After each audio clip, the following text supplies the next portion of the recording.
Chananán, chananán. Is SportsCenter.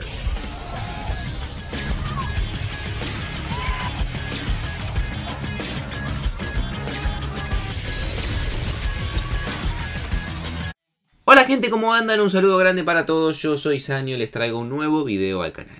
En el día de hoy, que es sábado, es día de síndrome, y vamos a estar haciendo el síndrome Kepa, que son fichajes de emergencia. Se imaginarán un poco ustedes por dónde va a ir, evidentemente con lo que pasó con Courtois, la llegada de Kepa al Real Madrid. Vamos a estar repasando otros casos, además del de Kepa, de futbolistas que no estaba previsto su fichaje y por una lesión tuvieron que llegar casi de emergencia a un equipo. Así que espero que les guste mucho la idea del síndrome y de este video, que si llegamos a 3000 me gusta, el sábado próximo tenemos un nuevo episodio, que dejen obviamente sus sugerencias en los comentarios, que se suscriban al canal activando la campanita si todavía no lo han hecho y que me sigan en todas las redes sociales, TikTok, Instagram, Twitter, subimos contenido todos los días y tienen los links en la descripción y sin dar mucha más vuelta comenzamos con el video. Como digo siempre, si el síndrome se llama Kepa, obviamente vamos a comenzar hablando de él. Toda esta historia tiene un poco más de una semana. Una historia que comienza con la lamentable lesión del mejor arquero del mundo y el arquero titular del Real Madrid, que es Thibaut Courtois, que en una sesión de entrenamiento en la previa del comienzo de la liga se termina rompiendo el ligamento cruzado anterior de la rodilla izquierda, lo cual le va a demandar como mínimo, como no son este tipo de lesiones, entre 6 y 8 meses de recuperación. El Real Madrid solamente contaba con Lunin en la plantilla, además de Courtois, por lo cual tenía que salir a buscar sí o sí un arquero.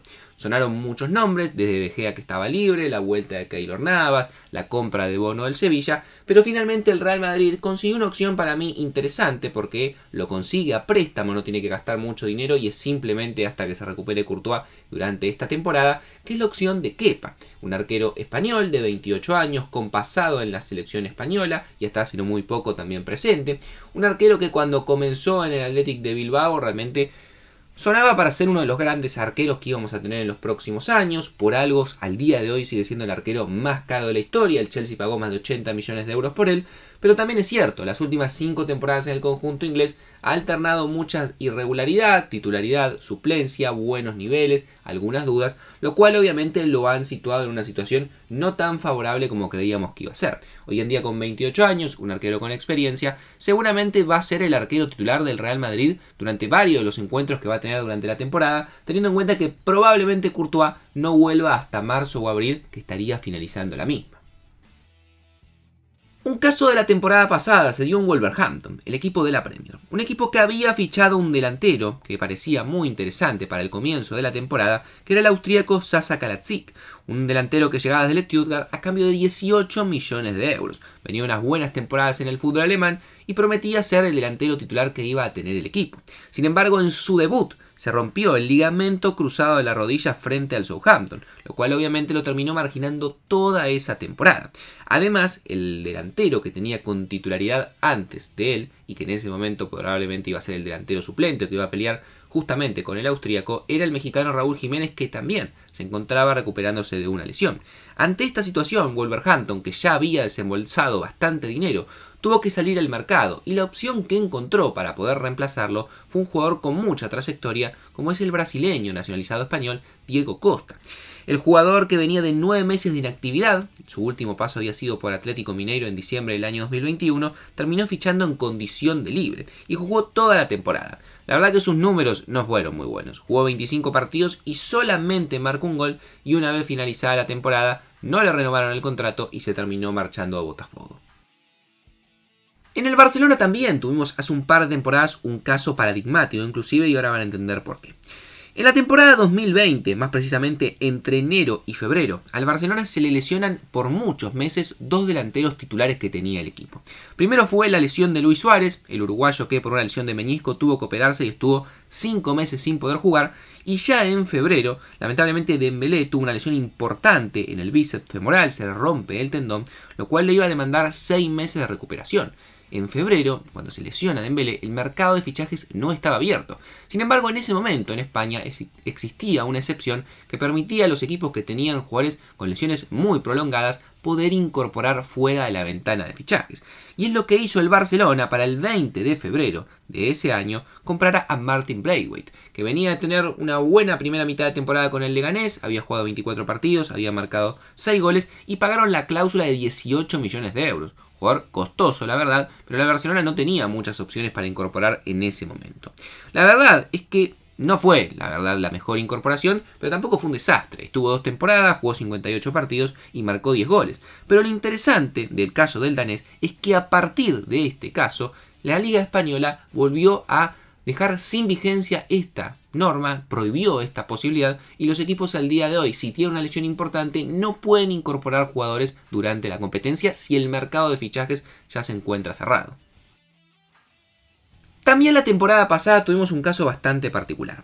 El Borussia Dortmund había comprado un delantero de calidad para poder obviamente tener un 9 que le marcara muchos goles, que era Sebastian Haller. El futbolista marfileño llegaba desde el Ajax después de marcar muchísimos goles en el conjunto de los Países Bajos y habían pagado 31 millones de euros por él.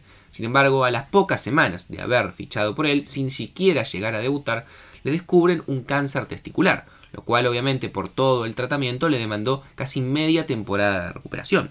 Ante esa situación, el Dortmund, que no tenía un delantero titular, tuvo que salir nuevamente al mercado. Y para no gastar tanto dinero, porque la inversión importante ya la había hecho en Haller, terminaron trayendo al francés Anthony Modeste, que pagaron 5 millones de euros desde el Colonia. Venía una temporada bastante buena en el fútbol alemán, 32 partidos y había marcado 20 goles, y jugó la primera parte de la temporada con el Dortmund. La verdad es que no fueron grandes números, 28 partidos y solamente 2 goles, y una vez que se recuperó Haller, pocas veces volvió a tener lugar, y a partir de esta temporada no le renovaron contrato y al día de hoy no tiene equipo para la próxima.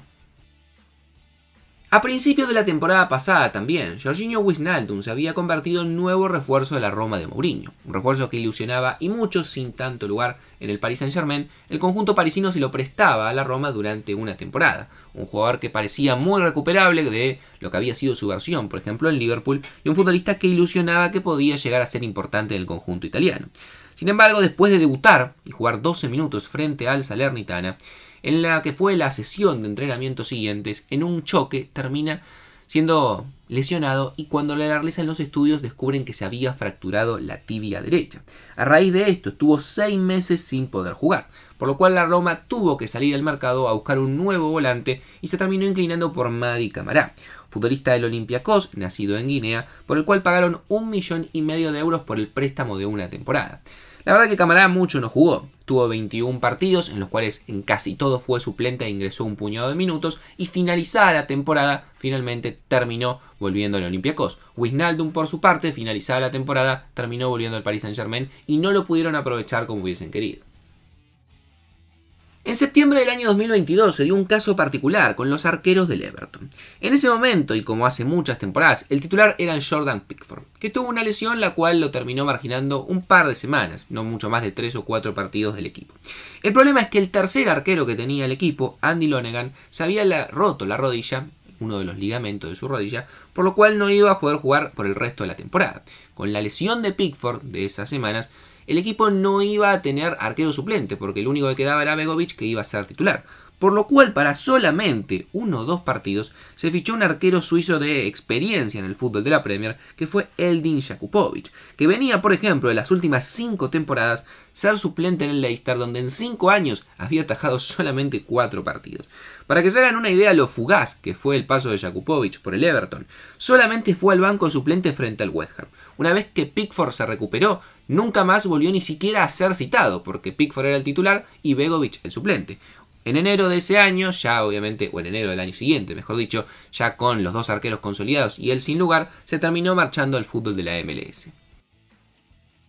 Y para finalizar, otra historia también bastante particular se vincula al danés Christian Eriksen. Todos sabemos lo que le ocurrió durante la última Eurocopa. Esto fue el 12 de junio del año 2021. En el primer partido de Dinamarca se descompensó, terminó teniendo un paro cardíaco, lo cual lo terminó obviamente afectando y mucho, pudo haber inclusive perdido la vida, por suerte se pudo recuperar, le tuvieron que hacer una operación, ponerle un desfibrilador, y a raíz de todo esto y la recuperación que le iba a conllevar, se sabía que en el Inter, por las reglas que tenía la Serie A, un futbolista con este tipo de artefacto en el corazón no estaba permitido que juegue. Por lo cual el Inter se movió rápido y terminó fichando al turco Hakan Çalhanoğlu, futbolista de 27 años y obviamente un jugador interesante que podía hacer lo que hacía Eriksen en el equipo. Lo llamativo y lo más inesperado del fichaje es que se lo sacó al Milan, que venía durante varios meses intentando renovar con el turco y que una vez que apareció el Inter las negociaciones terminaron ahí y terminó cambiando de vereda y traicionando entre comillas al conjunto rosonero. La verdad que le salió bastante bien al Inter, es un jugador que ha jugado 95 partidos, marcó 12 goles, dio 21 asistencias a lo largo de estas últimas 2 temporadas y Eriksen se terminó marchando al fútbol inglés, donde actualmente juega en el Manchester United. Así que espero que les haya gustado la idea del video. Si conocen otro caso así de estos fichajes inesperados que se dan por lesiones o por situaciones muy particulares, lo pueden dejar en los comentarios. Que se suscriban al canal activando la campanita, que me ayuda un montón para seguir creciendo. Que me sigan en las redes sociales como les pido siempre. Y sin dar mucha más vuelta los veo mañana en un próximo video.